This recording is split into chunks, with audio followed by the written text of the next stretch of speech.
जैसे ही शब्बी कहती है आदिल मॉम ने तुम्हारे लिए लड़की ढूंढ ली है और वो कल इलामा को बुलाकर तुम्हारा निकाह उससे करवा देगी। आदिल काफ़ी परेशान और हैरान हो जाता है कि मेरी माँ इतना गिर सकती है। शबी से कहता है कि तुमने मुझे ये बात पहले क्यों नहीं बताई। शबी कहती है कि मॉम ने कहा था कि तुमने आदिल को कुछ नहीं बताना, हम फ़ौरन उसका निकाह करेंगे और लड़की के साथ उसको हनीमून पर भेज देंगे।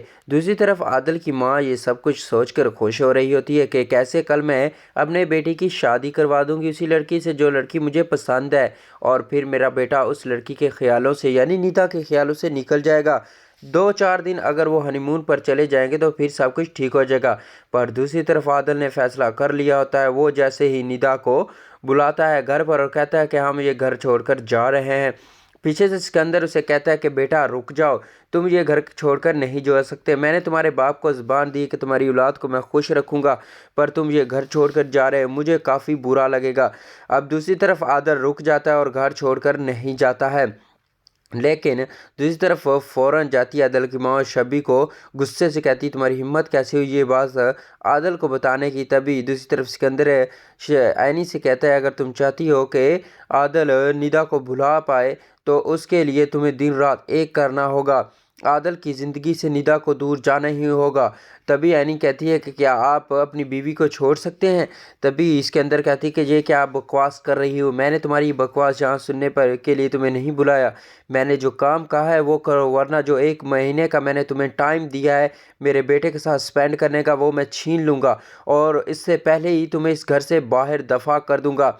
अगर तुम मेरी बात को मजाक में ले रही हो तो ऐसी गुमराही को कभी मत सच समझना, क्योंकि मैं 1 मिनट नहीं लगाऊंगा तुम्हें घर से निकालने के। और दूसरी तरफ निदा कहती है कि अब्बू किस तरह से आदिल ने मेरा साथ दिया, अब मुझे पूरा यकीन हो गया है आदिल मेरे साथ ही है और हम दोनों के दरमियान कोई नहीं आ सकता। अब हमारी शादी पक्की होगी। देखा नहीं आपने किस तरह उसने घर छोड़ने के लिए अपनी माँ बाप को धमकी दी। अब दूसरी तरफ आदिल की माँ भी काफ़ी परेशान है कि बेटा घर छोड़कर चला गया तो काफ़ी बेइज्जती होगी, ख़ानदान में हमारी इज्जत बर्बाद हो जाएगी। कहती है सिकंदर तुम कुछ करो ना, अगर तुमने कुछ नहीं किया तो सब कुछ फिर से बिखर जाएगा। शबी की हालत पहले ही तुम्हारे सामने है। अब मैं नहीं चाहती कि आदिल भी शबी की तरह ऐसे ही जलील हो। और दूसरी तरफ वो कहती है कि तुम्हारी बीवी ने ये सब कुछ करवाया है, वो ही है जो निदा और ऐनी को सब कुछ बताती है जाकर और उन्हें सलाह मशवरे देती है।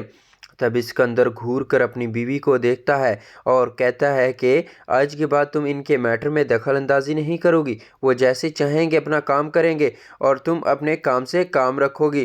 तभी जावियार ये बातें सुन लेता है और कहता है कि क्या वो ये घर की मेंबर नहीं है, आप ऐसी बात कैसे कर सकते हैं, पहले तो आपको बहुत जल्दी थी इस घर में इसको लाने की, अब आप उसे डांट रहे हैं। ऐसा हरगज़ नहीं होगा, वो भी इस घर की एक औरत है और इस घर का एक फ़र्द है, वो जैसे फैसले करेगी और ज़रूर करेगी, आपको कबूल करने होंगे। तभी दूसरी तरफ सिकंदर की बीवी खामोशी से ये बातें सुन रही होती है और वो हैरान रह जाती है कि आज जावियार ने मेरे हक़ में कैसे बात कर दी, वो ऐसा कैसे कर सकता है। दूसरी तरफ जहाँ पर ऐनी निदा को कहती है कि तुम्हें ऐसा कैसे करना चाहिए था, तुम्हें आदिल को इस तरह से नहीं उकसाना चाहिए था घर छोड़ने के लिए, अब सिकंदर अंकल मुझे धमकी दे रहे हैं घर छोड़ने की। तभी निदा दुआ करने लग जाती है कि या अल्लाह ऐनी का घर बर्बाद ना हो और मेरा भी घर आबाद रहे, कुछ इस तरह का करो। और दूसरी तरफ ऐनी साथ में अपने घर ही रहती रहे और जाकर अपने बाप को बताती है निदा के किस तरह से अब ऐनी को धमकी दे दी है चाचू ने।